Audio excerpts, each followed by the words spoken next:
Puji Tuhan, Bapak Ibu Saudara, khotbah pada hari ini diambil dari kitab Yesaya pasal yang ke-40, ayatnya yang ke-31.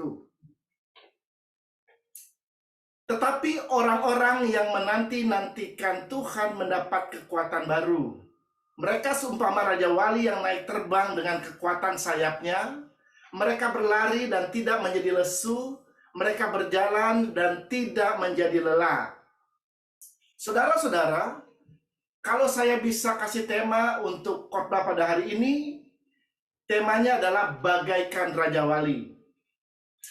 Dalam firman Tuhan yang baru kita baca tadi, menjelaskan tentang kehidupan orang percaya itu diumpamakan seperti burung Raja Wali, saudara, atau bagaikan burung Raja Wali. Saudara, apa hubungannya antara hubungan kita dengan burung Raja Wali, saudara? Ya, apa hubungannya orang percaya dengan kehidupan dari burung Raja Wali, saudara?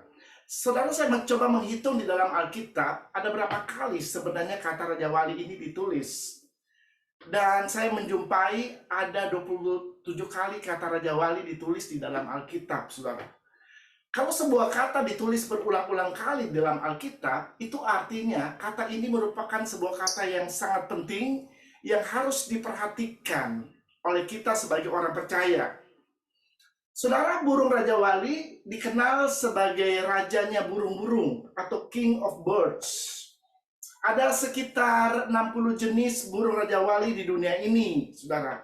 Bahkan salah satu jenis dari burung Raja Wali itu sangat perkasa, sanggup untuk mengalahkan beruang, saudara. Bayangkan, ya, Raja Wali bisa mengalahkan beruang, saudara. Nah, kita akan belajar tentang kehidupan Raja Wali. Ada beberapa keistimewaan dari burung Raja Wali yang saya akan bagikan dalam kesempatan ini. Yang pertama, Raja Wali adalah burung yang menyukai terang. Raja Wali adalah burung yang beraktivitas di waktu siang hari, saudara. Dan dia mencari makanan di waktu siang hari. Berbeda kalau Anda melihat kehidupan dari burung hantu, saudara.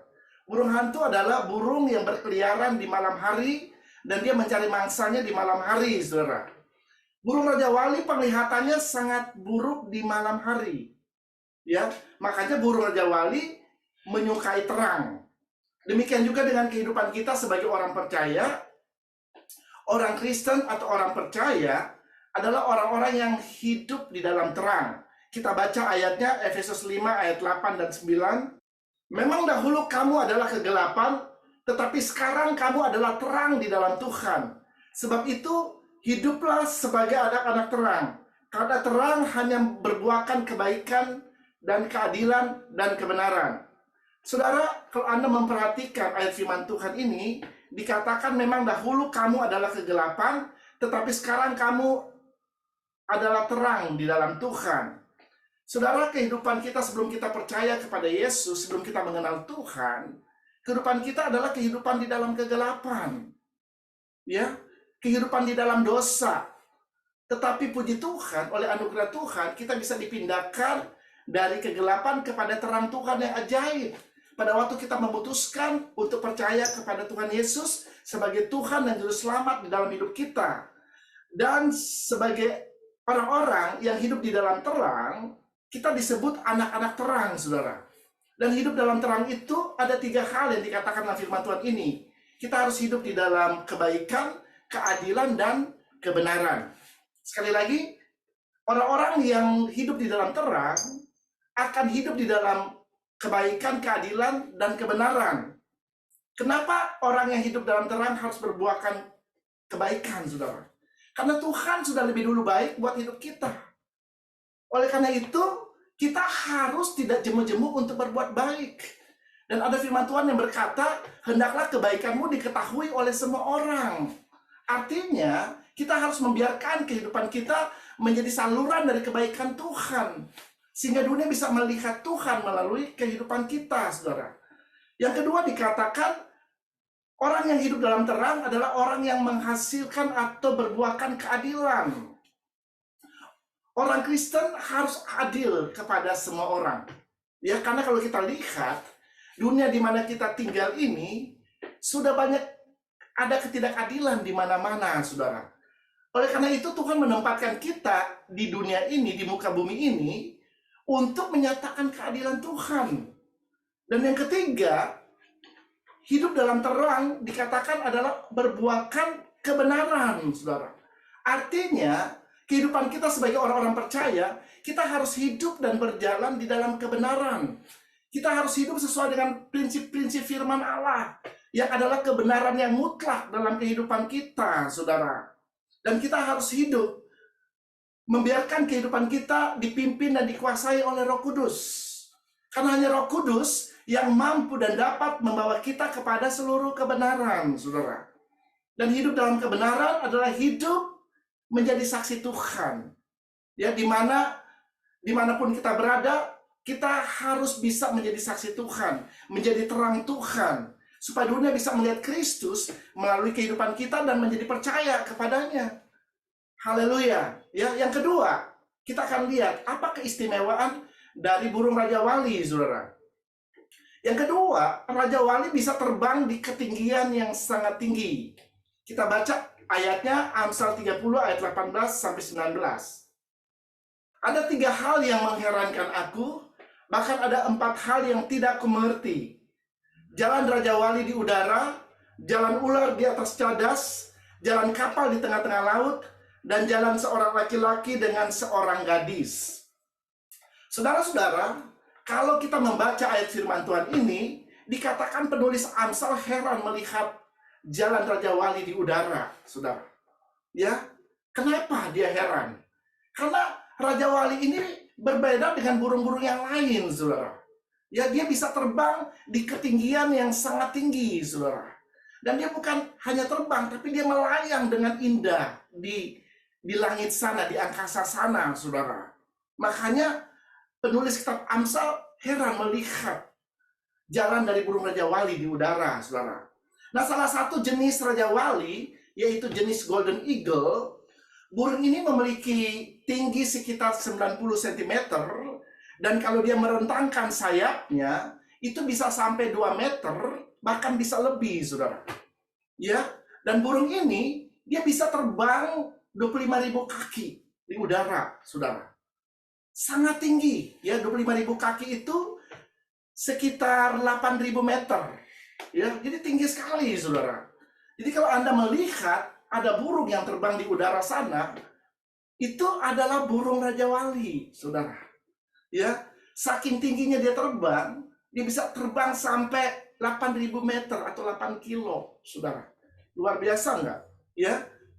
Dan kalau Anda lihat burung Raja Wali ketika dia terbang di tempat tinggi, Anda bisa melihat ketika dia turun, nanti bisa ada serpihan-serpihan kayak es di sayapnya, saudara. Ya, karena di atas sana, di ketinggian yang sangat tinggi, itu sangat dingin, saudara. Ya, makanya bisa ada serpihan es di sayapnya. Dan burung Raja Wali itu bukan hanya terbang, tapi dia bisa terbang sangat lama sekali, saudara, di udara. Tanpa capek atau tanpa kelelahan, saudara. Kenapa ini bisa terjadi? Ini bisa terjadi karena burung Raja Wali itu pada waktu dia terbang di udara, dia dibantu oleh aliran-aliran udara panas yang ada di atmosfer, saudara. Dan Raja Wali tahu kapan dia harus bergabung dengan aliran udara panas ini, sehingga dia bisa terbang dengan lama dan tanpa kecapean atau kelelahan, saudara. Nah, aliran udara panas ini berbicara tentang Roh Kudus. Ya, kalau Anda membaca di dalam Kisah Para Rasul pasal 2 tentang hari Pentakosta, di mana para murid-murid pada waktu itu sedang menunggu janji daripada Tuhan Yesus sebelum dia naik ke surga. Dia berkata dia akan memberikan seorang penghibur kepada mereka, dan mereka disuruh untuk menunggu di Yerusalem, di loteng di Yerusalem. Dan pada waktu mereka sedang berdoa dan menunggu di sana, tiba-tiba turunlah bunyi seperti angin yang keras. Nah, itu berbicara tentang kehadiran Roh Kudus, saudara. Ya, pada waktu mereka mendengar suara itu, dan tiba-tiba lidah-lidah api turun ke atas mereka. Dan pada waktu itu mereka dibaptis oleh Roh Kudus. Jadi kalau berbicara tentang aliran udara panas, ini berbicara tentang Roh Kudus, saudara. Nah, sebagai orang percaya, kita harus rela membiarkan diri kita dipimpin oleh Roh Kudus. Kita harus rela membiarkan diri kita dituntun oleh Roh Kudus, saudara. Dan kita tidak berjalan dengan kekuatan kita sendiri. Karena kalau kita berjalan dengan kekuatan diri kita sendiri, kita akan gampang capek dan gampang lelah. Apalagi kita sedang hidup di dunia ini yang sudah jatuh. Ada banyak situasi tantangan bisa terjadi dalam hidup kita. Dan kalau kita berjalan mengandalkan kekuatan kita sendiri, mengandalkan pikiran kita sendiri, saya percaya kita tidak akan bisa bertahan menghadapi dunia ini. Kita tidak akan bisa survive di dunia ini. Oleh karena itu kita membutuhkan pertolongan daripada Roh Kudus yang akan menolong kita, yang akan memimpin kita, yang akan memberikan kekuatan kepada kita, sehingga kita kuat dalam kekuatan kuasa Tuhan. Itu yang kedua, saudara. Yang ketiga, Raja Wali mempunyai penglihatan yang sangat tajam. Saudara, penglihatan seekor Raja Wali bisa 5 kali lebih tajam dari penglihatan manusia. Sekali lagi, penglihatan Raja Wali 5 kali lebih tajam dari penglihatan seorang manusia, saudara. Dan Raja Wali pada waktu di udara, dia bisa melihat mangsanya dari ketinggian ratusan kaki pada waktu dia berada di udara. Bahkan binatang-binatang yang sangat kecil dia bisa lihat dari sana, saudara. Saking tajamnya matanya, saudara. Dia bisa lihat, oh ada kelinci di sana, ada ayam di sana, ada tikus pun dia bisa lihat, saudara. Ya, karena penglihatannya sangat-sangat tajam, saudara. Nah, keuntungan dari penglihatan yang tajam ini adalah, yang pertama, dari kejauhan, dia sudah bisa melihat kalau ada bahaya yang datang mengancam, saudara. Misalnya, kalau ada badai, ada topan di depan dia udah bisa lihat tuh dari jauh, oh di sana ada topan, ada badai yang sedang datang. Ya, dan yang membedakan antara Raja Wali dengan burung-burung yang lain, kalau burung-burung yang lain, memang mereka penglihatannya tidak setajam penglihatan dari burung Raja Wali. Ya, kalau Raja Wali dia bisa lihat dari jauh. Nah, burung-burung yang lain, pada waktu mereka melihat ada topan di depan mereka, mereka langsung menghindar, saudara. Mereka langsung lari. Ya, tetapi burung Raja Wali, ketika dia melihat ada topan, ada badai di depan dia tidak menghindar, saudara. Dia hadapi badai itu. Dan pada waktu badai itu datang, dia akan kepakkan sayapnya dan dia akan terbang tinggi melayang mengatasi badai itu, saudara. Amin. Ya, makanya orang percaya itu kita diumpamakan bagaikan burung Raja Wali, saudara. Ya, yang gagah perkasa, yang terbang dengan kekuatan sayapnya. Nah, kekuatan sayap ini berbicara tentang sayap iman, saudara. Dalam kehidupan orang percaya, bisa saja kita menghadapi tantangan situasi dalam hidup kita. Ya, tetapi Anda harus ingat, pergunakan iman. Dan saya percaya Anda akan bisa mengatasi apapun situasi dan keadaan yang sedang Anda hadapi pada saat ini. Dan keuntungan yang kedua dari mata Raja Wali, dengan matanya yang tajam, tadi saya sudah katakan dia bisa melihat binatang yang sangat kecil atau mangsa yang sedang diburu oleh dia, saudara. Ya, dia bisa melihat target dari buruannya itu, saudara. Nah, aplikasinya dalam kehidupan kita apa sih? Kita ini sebagai orang percaya kita harus punya visi yang sampai jauh ke depan, saudara. Ya, kita harus bisa melihat sebagaimana Tuhan melihat. Karena saya percaya dalam hidup kita Tuhan mempunyai tujuan. Ya, ada visi yang Tuhan tempatkan di dalam hidup kita, baik secara individual, secara pribadi, maupun secara berjemaat, saudara. Tuhan memberikan visi di dalam kehidupan kita. Ya, ada tujuan Allah dalam kehidupan kita. Minggu lalu saya membawakan tentang berlari kepada tujuan, kalau saudara masih ingat. Ya, ada tujuan yang Tuhan berikan dalam hidup kita. Dan sebagai orang percaya, kita harus bisa mengenapi tujuan Allah itu. Ya, sama seperti kita lihat contohnya Rasul Paulus. Rasul Paulus tahu apa yang visi Tuhan taruh di dalam hidupnya, saudara. Ya, dia tahu bahwa dia harus memberitakan Injil ke seluruh dunia. Dan dia langsung memposisikan dirinya kepada visi itu, kepada tujuan Allah itu, saudara. Dan dia berlari-lari kepada tujuan. Ya, minggu lalu saya sampaikan tentang hal ini. Ya, dan kalau saudara lihat kehidupan Rasul Paulus, hampir-hampir seorang diri, dia bisa memenangkan sepertiga Asia kecil bagi Kristus. Tentunya dengan pertolongan Roh Kudus, saudara. Ya, Roh Kudus itu selalu ada dalam hidup kita. Ya, selalu dia akan menolong kita sehingga kita bisa melakukan visi yang Tuhan taruh di dalam hidup kita. Itu yang ketiga, saudara. Dan kita akan lihat keistimewaan dari burung Raja Wali yang keempat. Raja Wali mempunyai 2 kelopak mata. Nah, Raja Wali ini adalah satu-satunya burung yang mempunyai 2 kelopak mata. Burung-burung yang lain tidak mempunyai 2 kelopak mata, saudara. Kelopak mata yang pertama digunakan oleh burung Raja Wali pada waktu dia sedang ada di darat, atau pada waktu dia sedang berada di sarangnya, saudara. Nah, itu yang dia pergunakan. Sedangkan kelopak mata yang kedua, dia pergunakan pada waktu dia sedang ada di udara, dia sedang terbang, saudara. Fungsi dari kelopak mata yang kedua adalah, yang pertama, menghindar dari tekanan udara, saudara. Jadi pada waktu dia sedang terbang, apalagi di tempat yang sangat tinggi, itu tekanan udaranya tuh sangat kuat. Nah, fungsi dari kelopak mata ini untuk melindungi dia dari tekanan udara itu, saudara. Dan yang kedua, fungsi daripada kelopak matanya ini adalah untuk melindungi dia dari cahaya matahari. Dan yang ketiga, untuk melindungi sang Raja Wali ini dari ranting-ranting pada saat dia berburu mangsanya, saudara. Ya, jadi Raja Wali mempunyai 2 kelopak mata, saudara. Yang pertama, ordinary eyelid, yang kedua extraordinary eyelid, saudara. Ya, dan demikian juga dengan kehidupan kita sebagai orang percaya. Kita pun mempunyai mata secara jasmani dan mata secara spiritual, saudara. Untuk bisa melihat apa yang tidak kelihatan yang Tuhan sediakan di dalam hidup kita. Coba kita baca dalam 2 Korintus 4 ayat 18. Sebab kami tidak memperhatikan yang kelihatan, melainkan yang tak kelihatan. Karena yang kelihatan adalah sementara, sedangkan yang tak kelihatan adalah kekal. Saudara, mata seperti inilah yang harus dimiliki oleh orang percaya, yaitu mata secara spiritual atau mata iman, saudara. Dimana dengan mata iman ini, kita bisa melihat semua janji-janji Allah. Kita bisa melihat semua berkat-berkat Allah yang Tuhan sudah sediakan buat kehidupan kita. Amin.